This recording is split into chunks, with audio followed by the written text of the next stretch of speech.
Hello everyone, स्वागत है आप सभी लोगों का हमारे इस ऑनलाइन प्लेटफॉर्म के ऊपर। My name is Sohail Mansuri and I am your chemistry teacher. प्यारे बच्चों, आज के इस वीडियो में हम लोग बात करने वाले हैं दैनिक जीवन में रसायन का सेकंड नंबर चैप्टर, मतलब सेकंड पार्ट अपन कवर करने वाले हैं। दोस्तों, लास्ट वीडियो में हम लोगों ने क्या कवर किया था? लास्ट वीडियो में हम लोगों ने कुछ मेडिसिन्स के बारे में आप लोगों को एक्सप्लेन किया था। आई होप आप लोगों को वो बात समझ में आ गई होगी। सबसे पहले प्यारे बच्चों, जो मैंने आपको एक्सप्लेन किया था उसके बाद आप लोगों को जो पीडीएफ नोट्स अगर चाहिए सो प्लीज़ आप लोग हमसे मांग सकते हैं। एप्लीकेशन पर अवेलेबल है या हम आपको व्हाट्सएप के थ्रू भी अवेलेबल करवा सकते हैं, क्योंकि आप लोगों को जब तक प्रिंटेड नोट्स नहीं मिलेंगे तब तक हमको ये पता नहीं चलेगा कि लैंग्वेज किस तरीके से बन जाती है। साथियों, आज के इस वीडियो में हम छोटे छोटे पॉइंट्स की बात करेंगे। 3 पॉइंट्स और बाकी है छोटे छोटे, मतलब 20-25 मिनट के अंदर ये हमारा वीडियो खत्म होने वाला है और ये चैप्टर भी हमारा खत्म होने वाला है। आज के इस वीडियो में सबसे पहले हम लोग बात करेंगे, उसका नाम है कृत्रिम मधुरक। बच्चों, क्या नाम है? कृत्रिम मधुरक। तो टॉपिक का नाम है प्यारे बच्चों, आज का जो मेरा टॉपिक है उसका नाम है कृत्रिम मधुरक। कृत्रिम मधुरक, कृत्रिम मधुरक।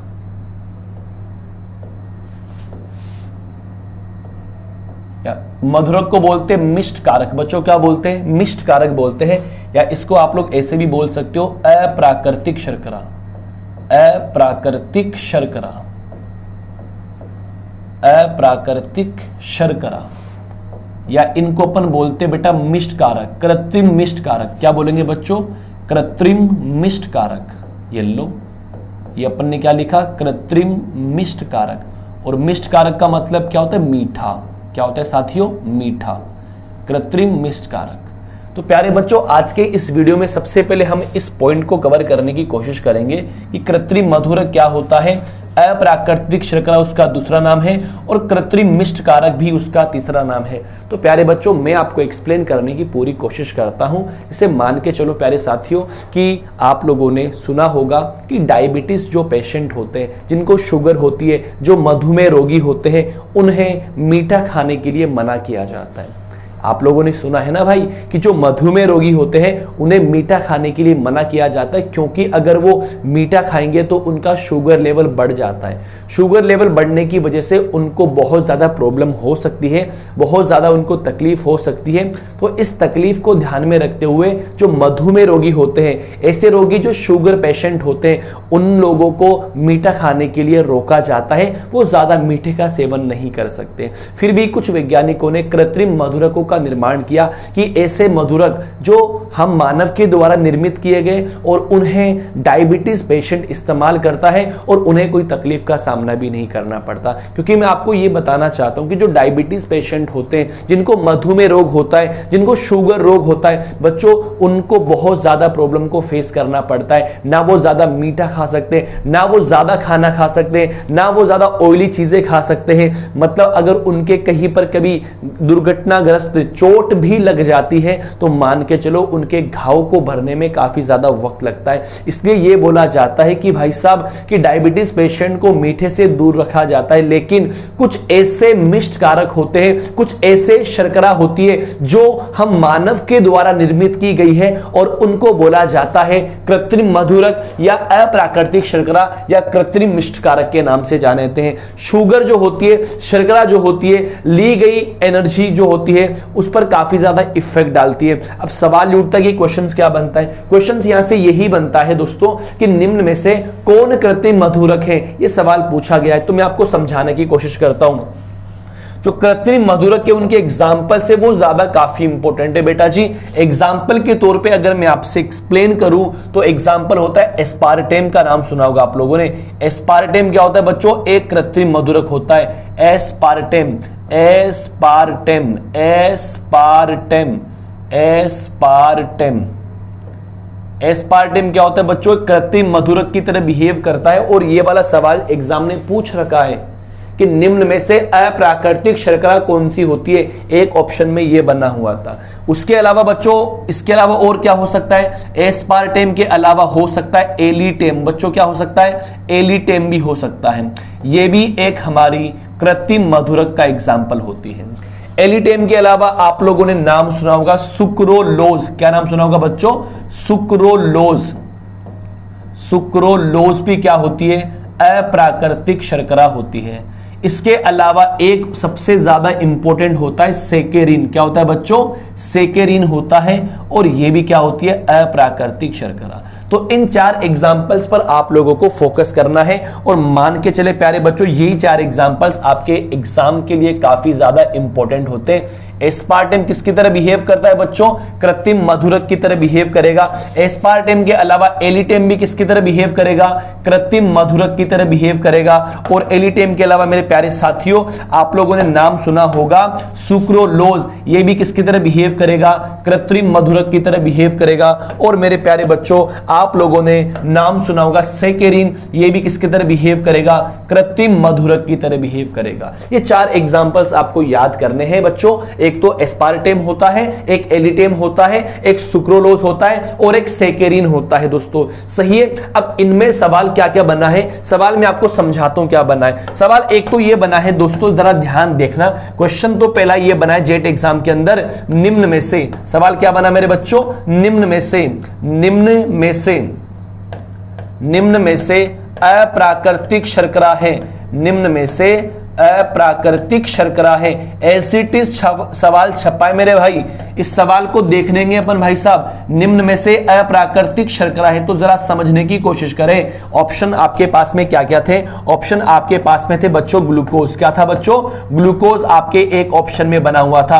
ऑप्शन बी में आपके बना हुआ था बच्चों सुक्रोज। अरे मेरे भाई क्या बना हुआ था? सुक्रोज बना हुआ था। ऑप्शन सी में बना हुआ था माल्टोज। बच्चों क्या बना हुआ था? माल्टोज बना हुआ था। और ऑप्शन डी में बना हुआ था एस्पार्टेम। बच्चों क्या बना हुआ था? एस्पार्टेम बना हुआ था। तो मैं आप सभी लोगों से पूछना चाहता हूं, मैं आप सभी लोगों से पूछना चाहता हूं, एस्पार्टेम, एस्पार्टेम क्या बना हुआ था बच्चों? एस्पार्टेम बना हुआ था। तो आप लोगों से पूछना चाहता हूं कि इसका आंसर क्या होने वाला है। तो आपको 4 ही तो एग्जांपल याद करने, एस्पार्टेम, एलिटेम, सुक्रोलोज और सेक्रिन। जल्दी से तुम इसका मुझे आंसर कमेंट करके बता दो। तो आप क्या कहेंगे? सर इसका तो आंसर बड़ा आसान है, ये तो बहुत आसान क्वेश्चन है, ये तो हमें आता है, इसको तो हम कर लेंगे ना भाई। इसका आंसर क्या होने वाला है? एस्पार्टेम होने वाला है। ये जेट एग्जाम ने सवाल पूछा है 4 नंबर का मेरे भाई साहब। आई थिंक 2020 का सवाल है, मेरे ख्याल से 2020 का सवाल है कि निम्न में से अप्राकृतिक शर्करा कौन सी होती है। एक ऑप्शन में क्या बना हुआ था? एस्पार्टेम बना हुआ था। I hope you better understand. Okay मेरे प्यारे बच्चों, अगले क्वेश्चंस की मैं बात करता हूं। अगला क्वेश्चन क्या पूछा साथियों, जरा ध्यान देना यार, कितने इजी क्वेश्चंस पूछता है। एक मैं आपको छोटी सी हिंट दे दूं मेरे भाई, छोटा सा हिंट मैं ये देना चाहता हूं। जो सेकेरिन होता है, ये सेकेरिन मधुमेह रोगी के द्वारा लिया जाने वाला ये प्रसिद्ध कृत्रिम मधुरक होता है बच्चों। और सेकेरिन की जो संरचना होती है ये वाली एग्जाम के अंदर पूछ रखी है। देखो ये होती है सेकेरिन की संरचना। बेटा इसको भी आपको याद करना है, क्योंकि ये वाला सवाल एग्जाम ने एज इट इज पूछ रखा है। ये वाला सवाल एग्जाम ने एज इट इज पूछ रखा है। जरा समझने की कोशिश करें आप लोग भाई। ये लो, ये होती है सेकेरिन की संरचना। भाई साहब सेकेरिन का जो रासायनिक नाम होता है ये भी काफी ज्यादा इंपॉर्टेंट होता है। इसका रासायनिक नाम होता है बच्चों, देखो ये बेंजीन वाले हैं और ये इस पे एमाइड लगा हुआ है। ये पास वाली पोजीशन ऑर्थो कहलाती है, तो इसको अपन क्या बोलेंगे दोस्तों? ऑर्थोसल्फो। क्या बोलेंगे बच्चों? ऑर्थोसल्फो। नाम भी आप लोग लिख लेना साथ साथ, ये वाला सवाल भी जेट एग्जाम का है।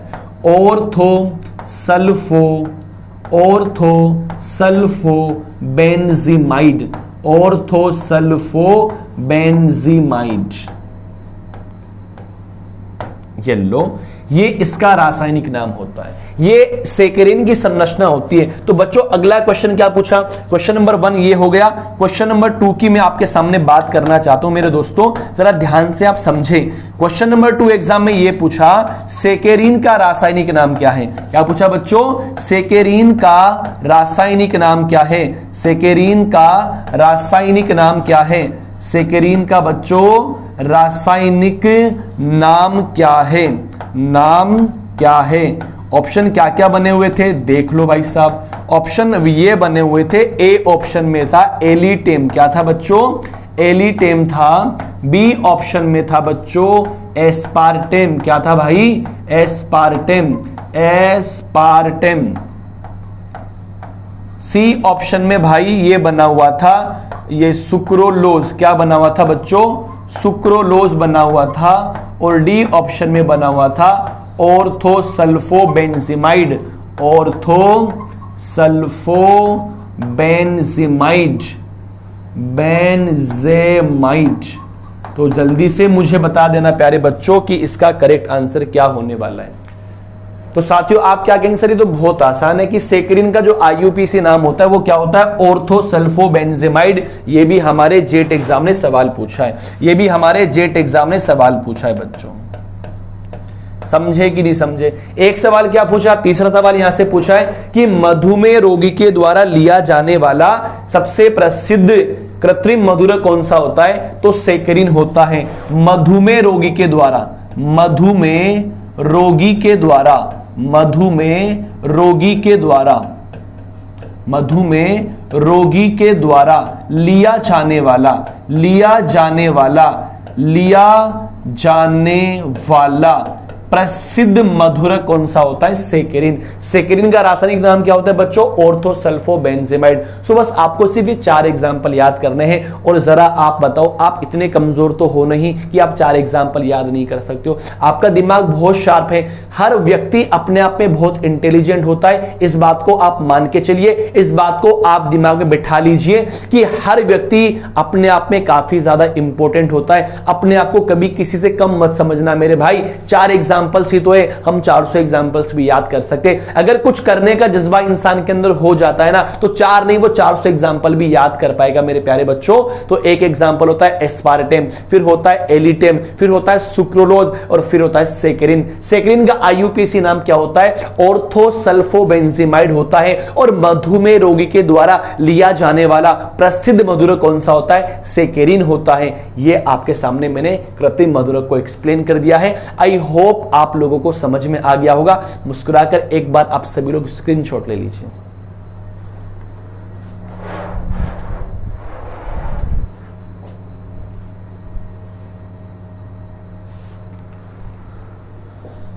हाँ तो मेरे प्यारे बच्चों, ये पहला टॉपिक मेरा फिनिश होता है जिसका नाम है कृत्रिम मधुरक या अप्राकृतिक शर्करा या कृत्रिम मिष्टकारक। छोटा सा टॉपिक है भाई, और एग्जाम में यहां से 3 बार सवाल पूछा है। एक बार ये वाला सवाल पूछा है, एक बार इसका रासायनिक नाम पूछा है, और एक सवाल आपके सामने ये बना हुआ है। तो बिल्कुल आप परेशान मत हो। अगर आप लोगों को मुझ पर भरोसा है और अपनी मेहनत पर भरोसा है तो मान के चलो हम जंग लड़ सकते हैं, हम एग्जाम को फाइट कर सकते हैं। ऐसी कोई एग्जाम बनी ही नहीं जिसको हम लोग क्रैक नहीं कर सकते, इसको हम लोग पास नहीं कर सकते। बच्चों मैं भी एक विद्यार्थी हूं, मैं भी अपनी पढ़ाई कर रहा हूं, आप लोग भी अपनी पढ़ाई कर रहे हो। बस खाली डिफरेंस इतना सा है कि अपनी पढ़ाई अलग होती है और आपकी पढ़ाई अलग होती है। सिर्फ आप लोगों को इतनी सी बात का ध्यान रखना है कि भाई साहब कि अगर किसी को शुगर हो जाती है, किसी को मधुमेह रोग हो जाता है, तो आप ये क्या याद करोगे? सिर्फ इसको याद करना भाई साहब, सेक्रिन जो होता है वो मधुमेह रोगी के द्वारा उपयोग में लिया जाने वाला सबसे प्रसिद्ध मिष्टकारक होता है। आई होप आप लोगों को यह मेरी बात समझ में आ गई होगी। इसके बाद हम लोग बात करेंगे दोस्तों, वो भी एक महत्वपूर्ण टॉपिक होता है, और उस टॉपिक का नाम होता है बच्चों खाद्य परिरक्षक। क्या नाम होता है मेरे साथियों? खाद्य परिरक्षक। तो फटाफट स्क्रीनशॉट लेकर डाल दीजिए हेडिंग नेक्स्ट, खाद्य परिरक्षक। काफी अच्छा टॉपिक है बच्चों, इंटरेस्टिंग टॉपिक है, समझने वाला टॉपिक है। यहां से भी एग्जाम ने क्वेश्चन पूछा है। सो हर एक पॉइंट यहां बहुत ज्यादा महत्वपूर्ण है, हर एक पॉइंट यहां पर बहुत ज्यादा महत्वपूर्ण है भाई। बिल्कुल आप पढ़ते रहो। खाद्य परिरक्षक, खाद्य परिरक्षक।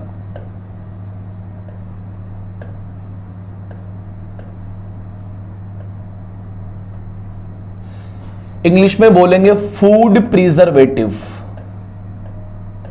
Food preservative. ओके प्यारे बच्चों, यह भी एग्जाम में सवाल पूछा गया है। सो बेटा हर एक पॉइंट अपने आप में काफी ज्यादा इंपॉर्टेंट होता है, तो आप लोग बिल्कुल परेशान मत हो, छोटे छोटे पॉइंट से ही क्वेश्चन बन जाते हैं। अब देखो मेरे बच्चों, खाद्य परिरक्षक का एक्चुअल मीन क्या होता है, सबसे पहले वो एक्सप्लेन करूंगा मैं आप लोगों को।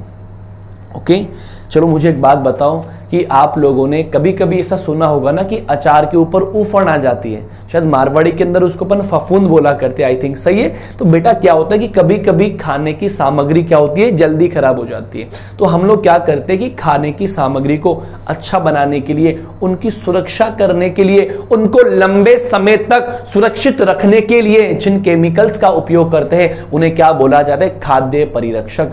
खाद्य सामग्री को सुरक्षित रखने के लिए जिन रसायनों का उपयोग किया जाता है बच्चों, उन्हीं को अपन क्या बोलते हैं, खाद्य परिरक्षक के नाम से जानते हैं। शायद आपको यह बात समझ में आ गई होगी कि आप लोग लैंग्वेज क्या लिख सकते हो बच्चा, आप लोग लैंग्वेज ये लिख सकते हो मेरे भाई कि खाद्य सामग्री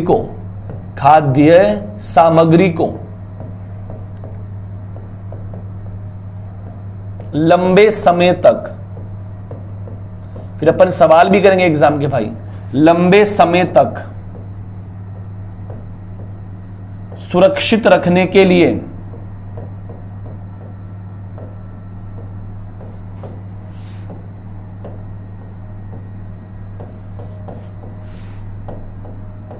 जिन रसायनों का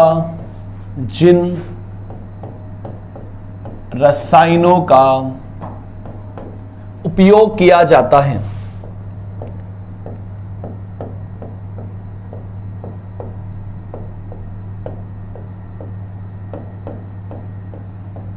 उन्हें खाद्य परिरक्षक कहा जाता है।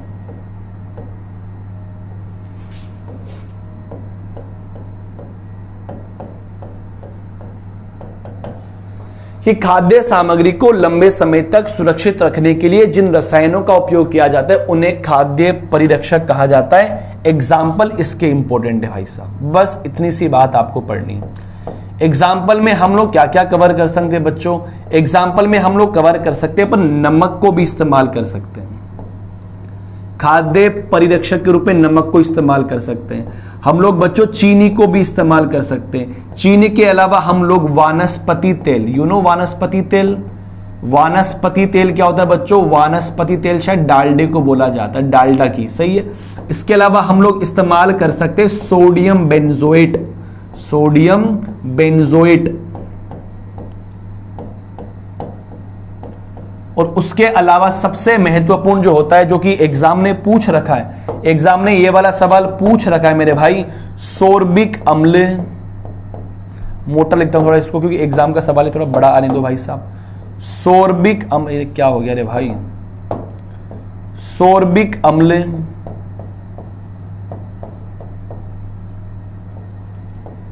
एवं प्रोपेनोइक अम्ल के लवण,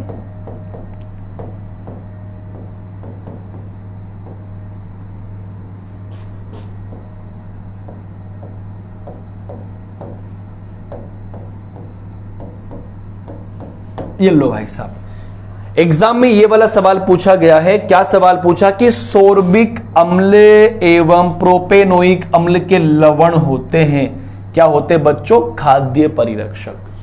सिंपल सा कॉन्सेप्ट होता है कि खाने वाली सामग्री को लंबे समय तक सुरक्षित रखने के लिए जिन रसायनों का उपयोग किया जाता है उन्हें क्या बोला जाता है, खाद्य परिरक्षक। आप लोग नमक का इस्तेमाल कर सकते हैं भाई, अरे आप लोग किसका इस्तेमाल कर सकते हो, आप लोग इस्तेमाल कर सकते हो नमक का, नमक का इस्तेमाल कर सकते हैं हम लोग, चीनी का इस्तेमाल कर सकते हैं हम लोग, वानस्पति तेल का इस्तेमाल कर सकते हैं हम लोग, सोडियम बेंजोएट का इस्तेमाल कर सकते हैं, और सबसे महत्वपूर्ण क्या होता है, सोर्बिक अम्ल एवं प्रोपेनोइक अम्ल के लवणों का इस्तेमाल कर सकते हैं।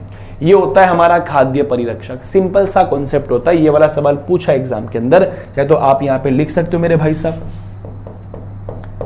जेट एग्जाम का सवाल है, जेट एग्जाम ने ये वाला सवाल पूछा है। देखो जो जो सवाल बने मैं सारे आपको लिखवा दे रहा हूं यहां पर, ये कहानी होती है भाई साहब खाद्य परिरक्षक की। इसके बाद में एक टॉपिक आता है बच्चों, साबुन एवं अपमार्जक। क्या आता है बच्चों, साबुन एवं अपमार्जक। सबसे पहले आप इसका स्क्रीनशॉट ले लीजिए, फिर अपन डिस्कस करते हैं कि साबुन और अपमार्जक की कहानी क्या होती है।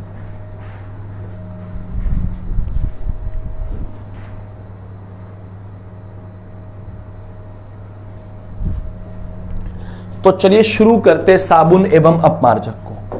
तो चलिए अपन शुरू करते साबुन एवं अपमार्जक को।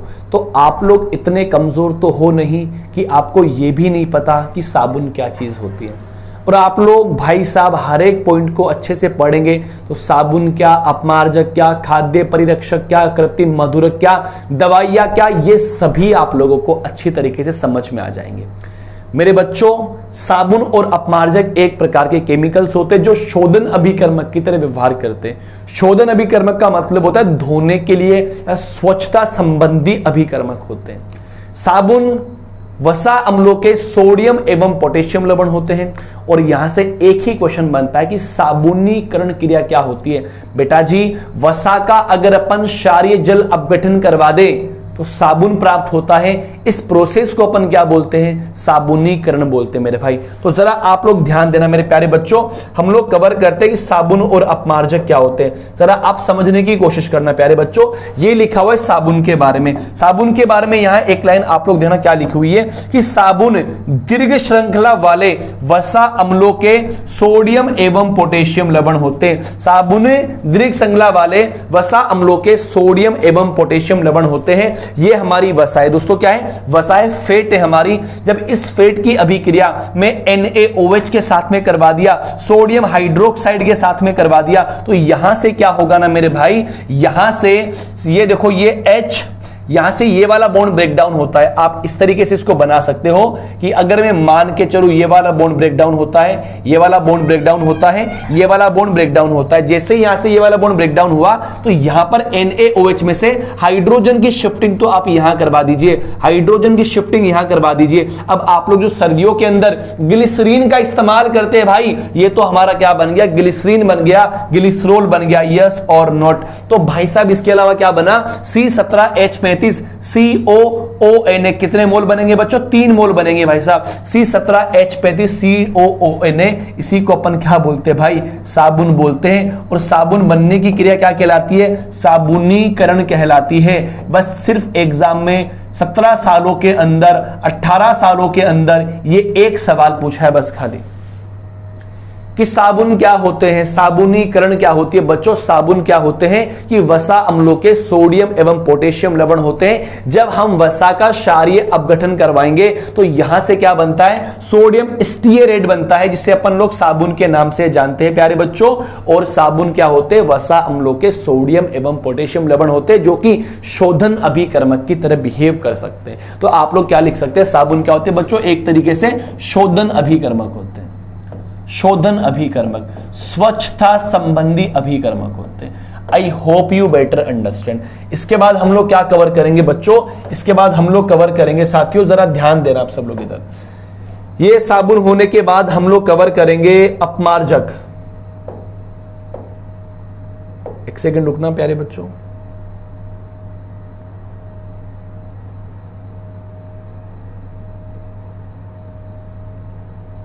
लो, ये अपन करेंगे शुरू अपमार्जक। क्या शुरू करेंगे बच्चों? अपमार्जक। ये लो, ओके। तो प्यारे बच्चों, अपमार्जक की कहानी क्या होती है? अपमार्जक भी अपमार्जक में साबुन की तरह सारे गुण होते हैं।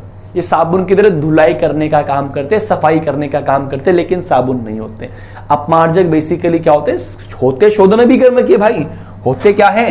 होते शोधन अभिकर्मक। आप क्या लिख सकते हो कि अपमार्जक क्या होते हैं? शोधन अभिकर्मक ही होते हैं। बस इतनी सी बात याद करना। और ये अपने आप में महत्वपूर्ण बिल्कुल भी नहीं है भाई साहब। यहां से एग्जाम में सवाल बन ही नहीं सकता, पूछा भी नहीं कभी भाई साहब 18 साल के अंदर। और अगर पूछेगा तो इनके 3 टाइप पूछेगा भाई साहब। 3 टाइप क्या? कि ये जो अपमार्जक होते हैं ये 3 प्रकार के होते हैं। एक होता है मेरे बच्चों धनायनिक अपमार्जक। क्या होता है? धनायनिक अपमार्जक। एक होता है ऋण आयनिक अपमार्जक। एक होता है अनआयनिक अपमार्जक। यस और नोट? धनायनिक अपमार्जक का एग्जांपल होता है सेटिल ट्राइमेथिल अमोनियम ब्रोमाइड। ये इसका फॉर्मूला होता है, ये इसकी स्ट्रक्चर होती है। सेटिल ट्राइमेथिल अमोनियम ब्रोमाइड किसका एग्जांपल होता है? धनायनिक अपमार्जक का एग्जांपल होता है। ऋणायनिक एग्जाम्पल, ऋणायनिक अपमार्जक के एग्जाम्पल की बात करें तो एक तो होता है सोडियम लोरोइल सल्फेट। क्या होता है बच्चों? Sodium lauryl sulphate. ये होता है हमारा सोडियम लोरोइल सल्फेट। सही है, एक बार आप इनके फॉर्मूलेज वगैरह आप याद कर लेना भाई साहब। एक होता है सोडियम डोडेसिल बेंजीन सल्फोनेट। ये होता है सोडियम डोडेसिल बेंजीन सल्फोनेट। ये होता है ऋणायनिक अपमार्जक। एनायनिक अपमार्जक ये लंबी श्रृंखला वाला अपमार्जक होता है जिसमें ना तो कोई धनावेश होता है ना ही कोई ऋणावेश होता है।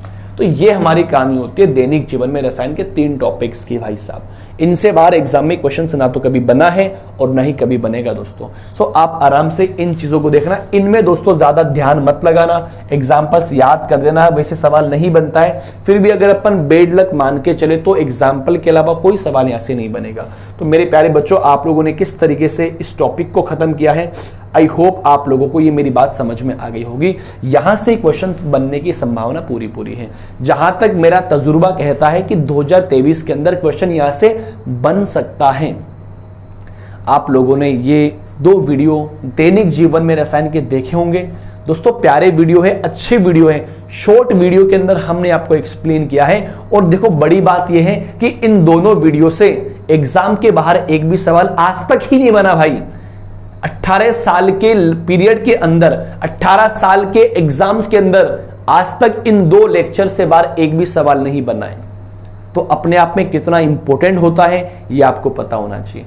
4 ही टॉपिक हमने इसमें डील किए हैं। एक तो दवाइयां एवं उनका वर्गीकरण, फिर हमने क्या कवर किया, कृत्रिम मधुरक, फिर हमने कवर किया खाद्य परिरक्षक, फिर हम लोगों ने कवर किया आपका साबुन एवं अपमार्जक। आई होप आप लोगों को समझ में आ गया होगा। नोट्स लेने के लिए हमारे ऑफिशियल एप्लीकेशन पर आपकी पीडीएफ मिल जाएगी, या हमारे जो ऑफिशियल नंबर है वहां पर आप लोगों को सर क्या करेंगे, नोट्स की पीडीएफ प्रोवाइड करवा देंगे। सो नोट्स से ये मतलब होता है बच्चों की वहां पे थ्योरेटिकल पोर्शन पूरा आपको देखने को मिलेगा। बट जेट एग्जाम की बात की जाए तो थ्योरी से मतलब नहीं होता है, वहां पे कॉन्सेप्ट अपने को पता होना चाहिए। आई होप आप लोगों को ये 2 लेक्चर समझ में आ गए होंगे। उम्मीद करता हूं आप लोग अपनी पढ़ाई तरीके से कर रहे होंगे। अब सभी लोगों से गुजारिश करना चाहूंगा कि हमारे इस एप्लीकेशन के बारे में आप लोग अपने दोस्तों के साथ में जरूर एक बार शेयर करें। उनको बोलिए भाई साहब कि वीडियोस देखें एक बारी, बायोलॉजी, एग्रीकल्चर एंड केमिस्ट्री पसंद आए तो भाई साहब आप लोग हमारे से जुड़ सकते हैं। Thank you so much, thanks for watching this video. मिलते हैं नेक्स्ट वीडियो के अंदर।